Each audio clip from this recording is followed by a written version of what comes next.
Hello everyone, this is lesson 6 of Management 501. The topic of this lesson is organizational structure and culture.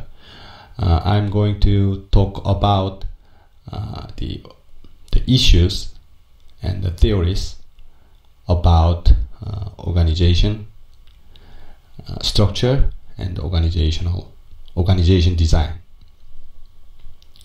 Okay, let's take a look at the first slide. Before we talk about the detail, we need to know some key concepts.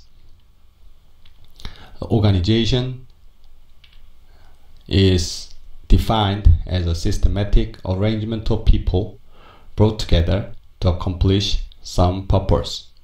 So that is a group of people that has a clear purpose and goals. And the organizational structure is the formal system of tasks and the job reporting relationships that determine how employees use resources to achieve organizational goals.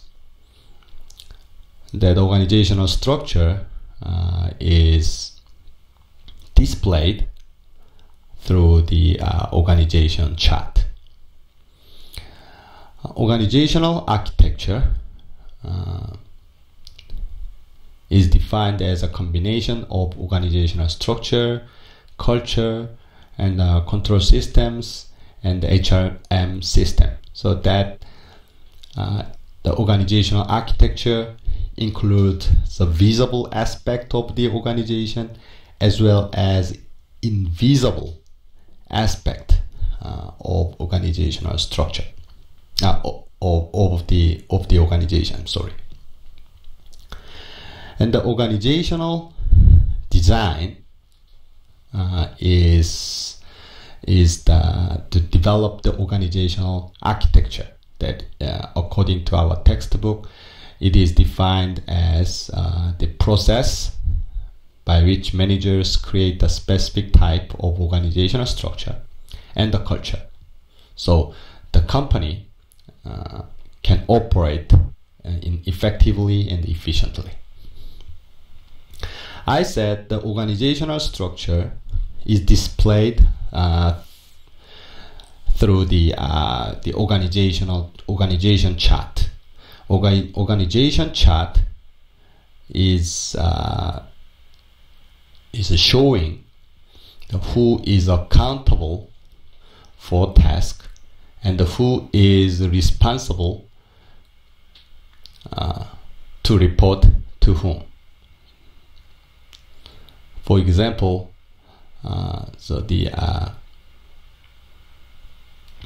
these people report to supervisor, the manager.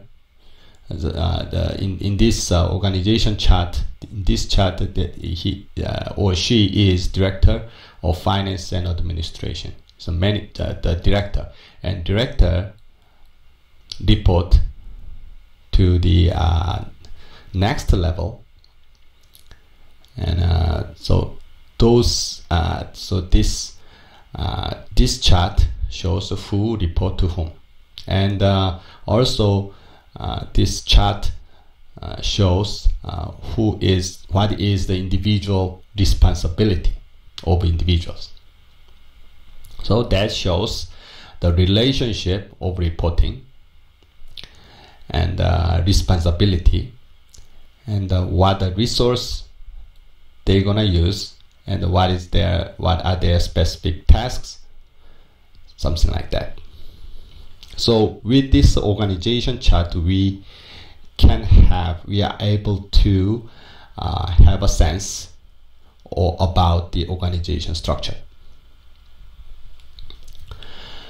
What factors affect the organization structure? So our textbook identify 4 factors that determine the organization structure. The first factor is organizational environment. That is the external environment. if that is changing or if that is stable, depending on whether this the external environment is changing or stable, the organization structure will be different. For example, if the environment is changing, their task is not going to be same as the past. So they need a flexible kind of organizational structure and flexible job assignment and a quick decision, something like that. So that organization structure should be designed to adapt to that changing environment. But in contrast, if the environment is stable, their organization will be more static, and the individual tasks and responsibility is very clearly defined, and the decision-making process is not so fast. So based on the organizational environment that the organization is facing, the organizational structure may be various. The second factor is a strategy. So if there is differentiation strategy or cost leadership. Those are the Michael Porter's generic strategies. So if the organization pursues differentiation strategy or cost leadership strategy, their organization structure will be different. Third one is technology. The more complicated the technology, the greater is the need for the flexible structure and the progressive culture,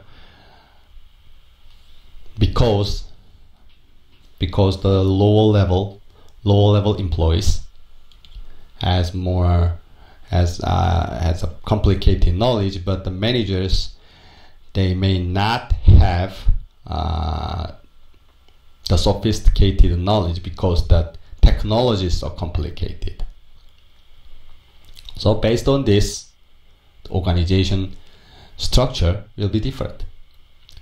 And human resources, the more skilled its workforce, if their workforce is more skilled and knowledgeable, their authority, decision-making authority, will be given to the lower level people, so that the decentralized structure, flexible structure, and more professional culture.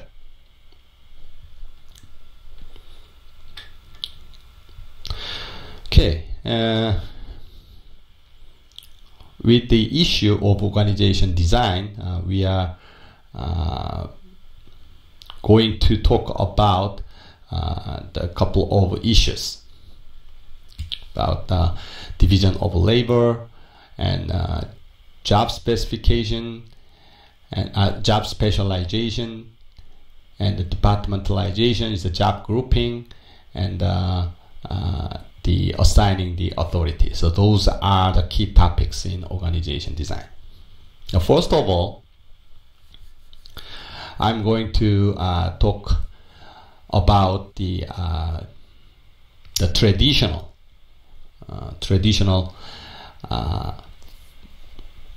theory about the organization design.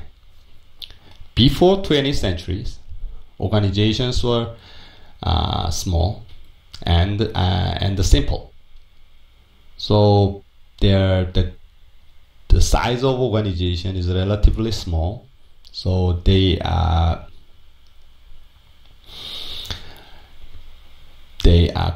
pretty much that they manage closely the workers. But after 20th century, so mass production became pervasive. The business organization grew complex and difficult to manage because there are many people to manage. So they need an idea how to manage so many people efficiently and effectively. And the mass production was pursuing the economy of scale.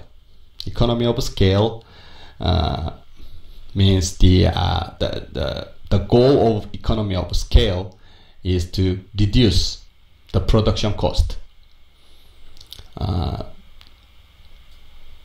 because they purchase materials in bulk, and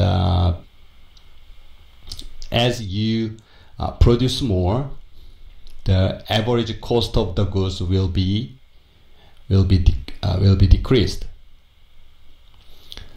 So that is the principle of economy of scale. The mass production system is designed based on the economy of scale idea.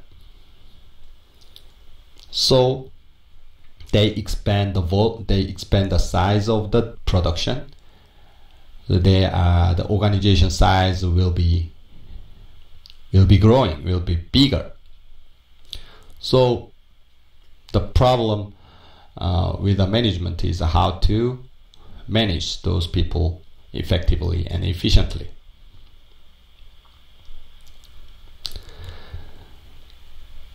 So in that backdrop, the traditional theory of organization design emerged. So I'm going to talk about introduce the Fayol's principle and the Weber's principle. The theorists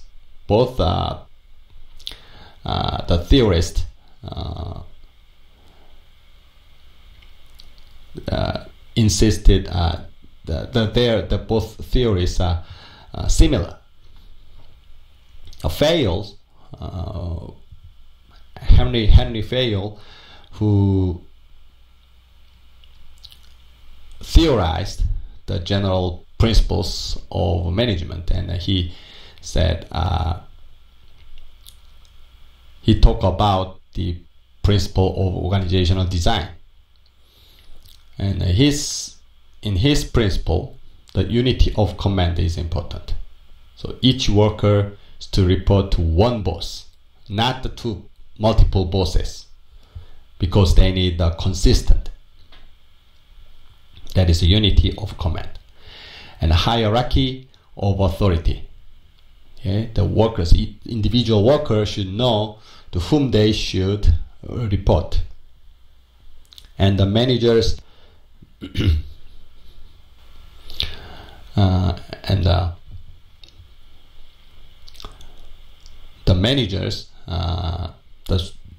managers should direct those people, those workers that they are in charge of. And division of labor, that is very important principle. The functions are divided into areas of specialization, so very specialized. The job design is very specialized and simple. Okay, and the job should be divided into very small tasks, because that if the job task is divided into simple task, is easy to monitor, and for employees is easy to learn. And the another principle in Henry Fayol is the authority. The managers have the right to give orders and expect workers to follow. So individual worker to follow the order, and the managers direct the workers. Degrees of centralization, this kind of the mass production management, the decision should be decision making should be centralized in the large organization, because that is efficient. If decision making authority is decentralized, so many people make a decision, that organization will have a problem because the many decisions are not consistent. So that is the degree of centralization is will vary by circumstances, environment, the conditions. And also he insisted that they need a clear communication channel to make a consistency. And next theory is Max Weber's organization theory. Is that you should remember the Weber theorized the bureaucracy, the bureaucratic type of organization. The bureaucracy theory is similar to Henry Fayol, but he defined more detail about it. The ideal type of organization, that is bureaucratic organization. So bureaucratic organization has clear-cut hierarchy of authority. It's similar to Henry Fayol's. And the written rule governs. So that is very important. That is very important. It's a written rule. The management should be conducted by rules, not the individual discretion. Okay. So it is any position can be replaceable by others. So, for example, person A was a manager, and if this manager leave the position and B replace, but both people have the consistent even though the another person replaced that position, the policies and the responsibility is not changed, because their responsibility and the task is defined by the written rules. And the officials are full-time and salaried. So each position has different salary that is associated with the position, not the person. So that bureaucratic organization, the compensation is not person-based. It is position-based.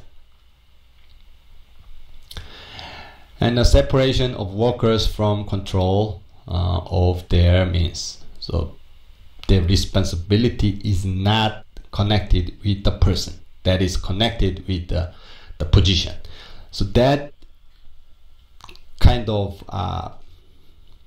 those principles is about the bureaucratic organization. So, can you guess what are the advantages of this bureaucratic organization? I think that the advantages include the consistency and the stability and predictable. Yeah. Very stable, because anybody replace any position, but there is no change. So those are Fayolles and Weber theorized the traditional organization structure.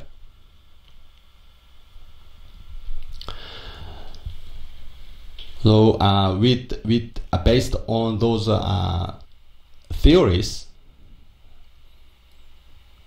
the division of labor and specialization, the principle of the division of labor and specialization can be theorized. Okay? So as I told you, that each task should be divided into very small tasks, a simple task. It overcomes physical and cognitive and knowledge limitation, and it improves productivity. So those kind of organizational structure and the job design is contributive to the productivity. It's well matched with the economies of scale. Okay. And also it increases the independence among the tasks and interdependence among tasks and the people, because each individual's task is small and simple. So that is not the self-contained. So each job is very closely related. But that kind of specialization and the division of labor create some problems. But first, the thing is motivation problem. So with a simple job, the employees is hard to be satisfied with their jobs. And how to divide up the managerial work? The managerial work is the integrating, coordinating the individual workers, but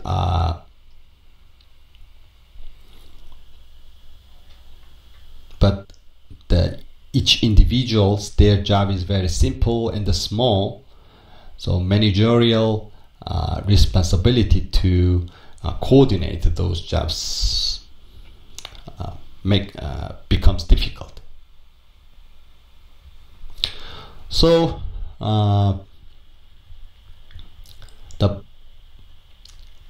based on the sense of a problem,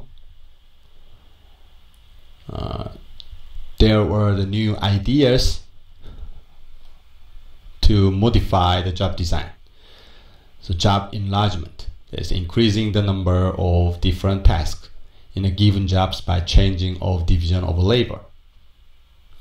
And job enrichment idea, that means give each individuals more responsibility and the empowerment. So that each individual workers can have a freedom, have a more discretion, and more flexibility.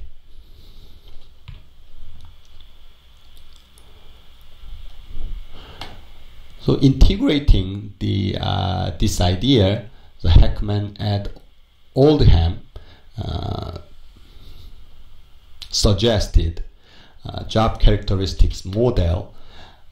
They identified the 5 factors: skill variety, task identity, task significance, autonomy, and the job feedback. So in the previous lesson we already talked about this. So I'm not going to talk detail about it.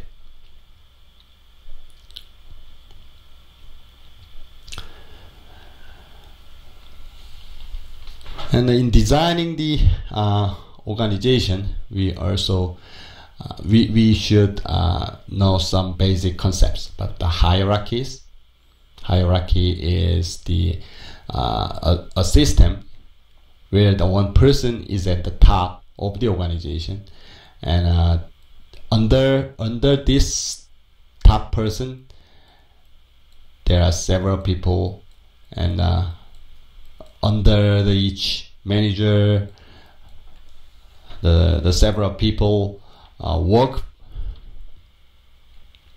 with their directions and supervising. So that kind of pyramid shape of organization, that is a hierarchy.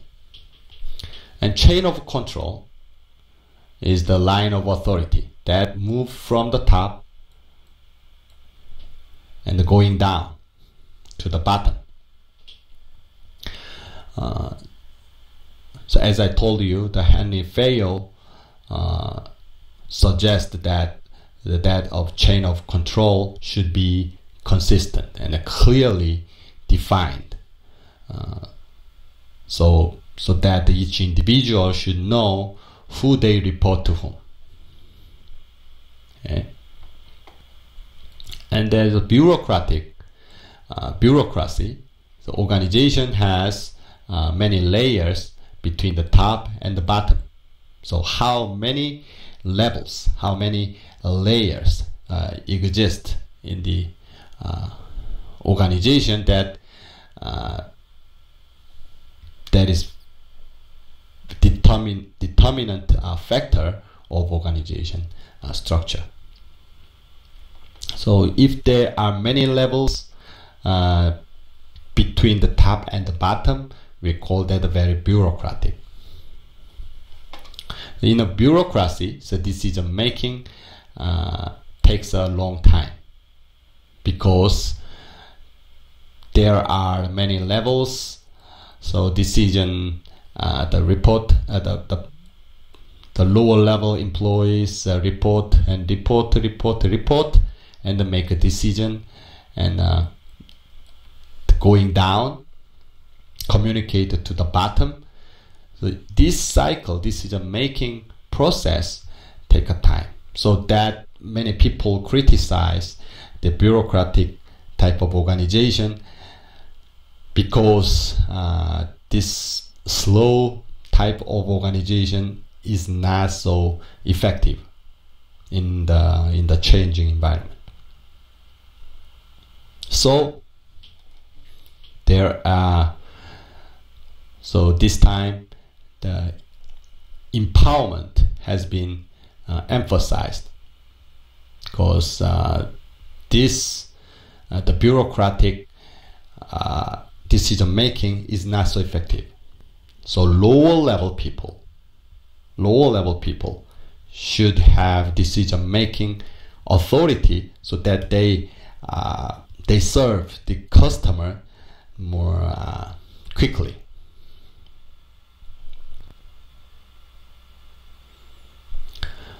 Centralized and decentralized authority, that is related with the empowerment issue. So centralized decision making is the top level. Managers have make all the decision, but the decentralized authority, so decision making authority, is delegated to the lower level managers. So that is more that enables the quick decision making.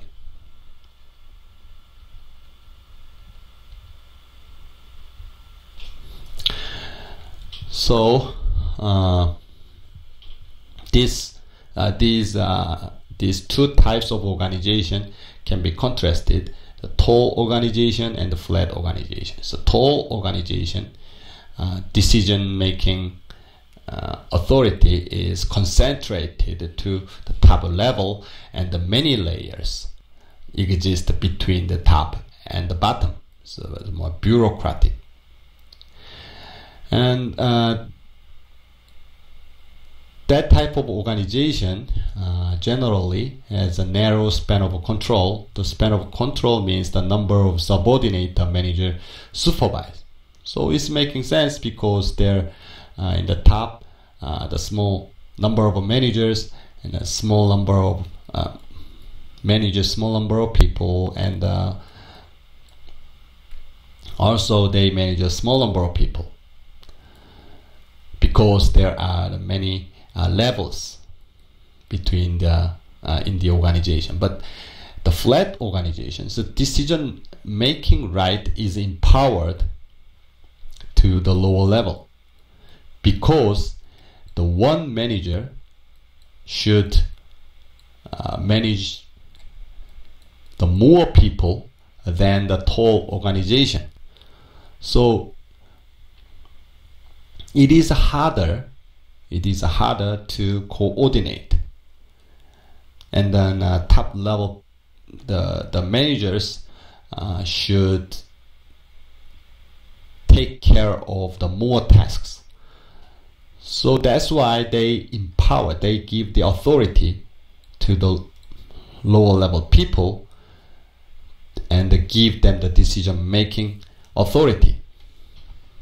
So that is more conducive to current trend, and that is more responsive to the customer demand. So they have the wider span of control than the whole organization. So these are the list of the factors that affect the span of control. So if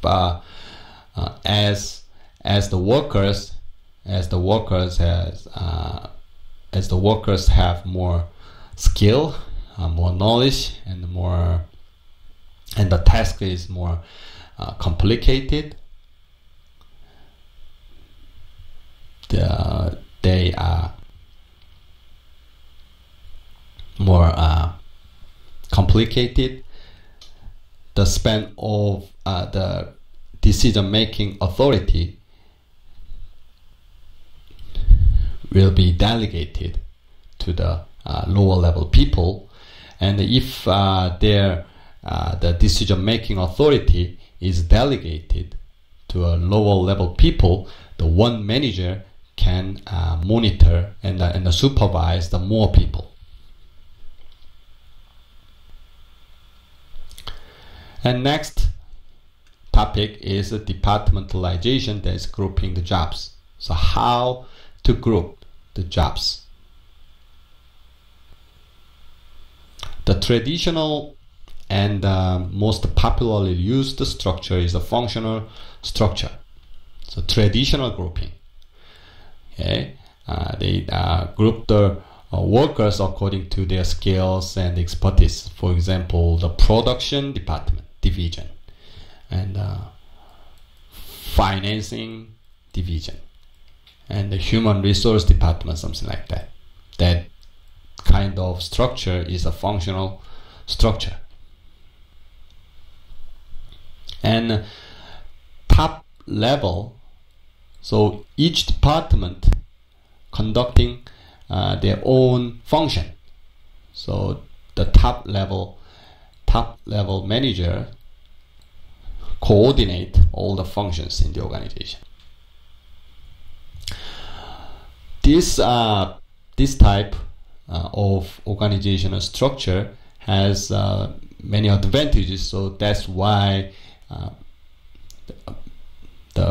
many organizations use the functional structure. So workers can learn from observing one another and become more specialized. So in the financing department, every employee working in that department is specialized. They can have a specialized knowledge about the financing. Okay? And the functional structure encourage the cooperation within the function because they are doing the similar tasks. Okay? So they have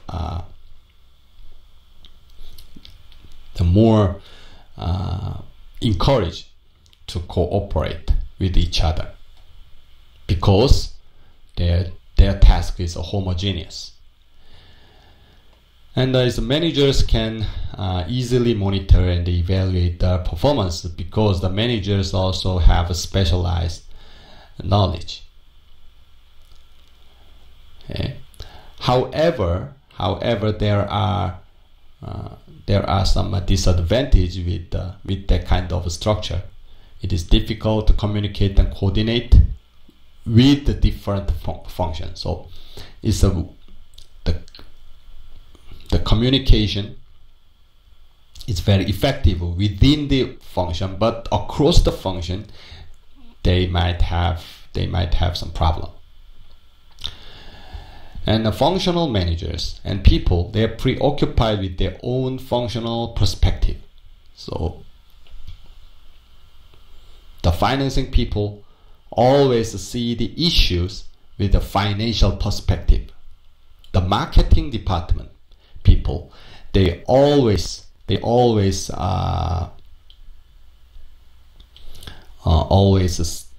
the issues with their marketing perspective.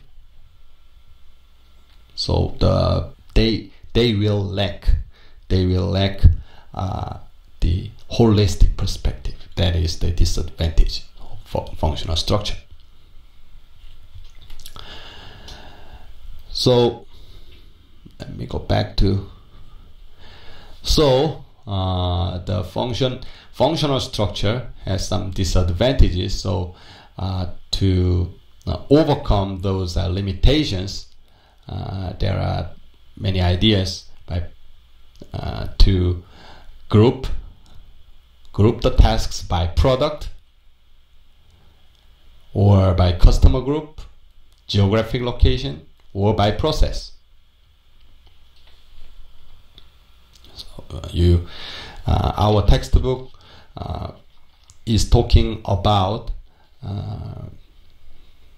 the departmentalization by product and by geographic locations, by market. So I want you to read those. And each function can be classified into line function and the step function. The line function is the function that has authority to make decisions. Okay? So that is responsible for directly achieving the organizational goals that include the production, distribution, and marketing. The step function is a supporting function that is not the function to make a decision, but that support the main function, the line function of organization. A line step organization is the most popular structure, and then this is a line. Okay? This is a line, and that is directly related with the main task of the organization. And the HR and the legal department and the research department, marketing research department, and those functions are supporting the main function. And so those are the step function. So most organizations combine this line function and the step function. And now there's some innovative organization. They use a matrix organization that emphasize the flexibility.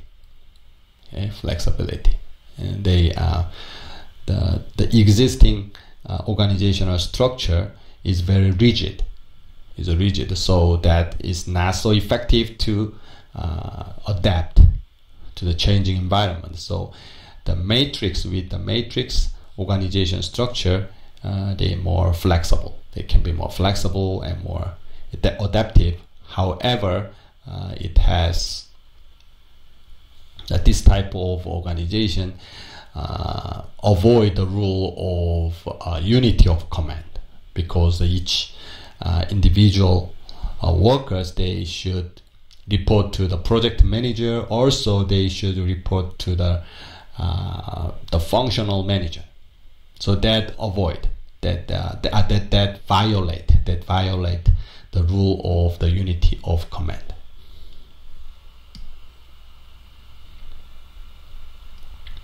And those are some suggestions to overcome the limitation of the traditional organization structure. That solutions for efficient and effective communication introduced by our textbook. So the minimum chain of command, empowering workers, decentralization, and the cross-functional self-managed teams, and also there are some other ideas.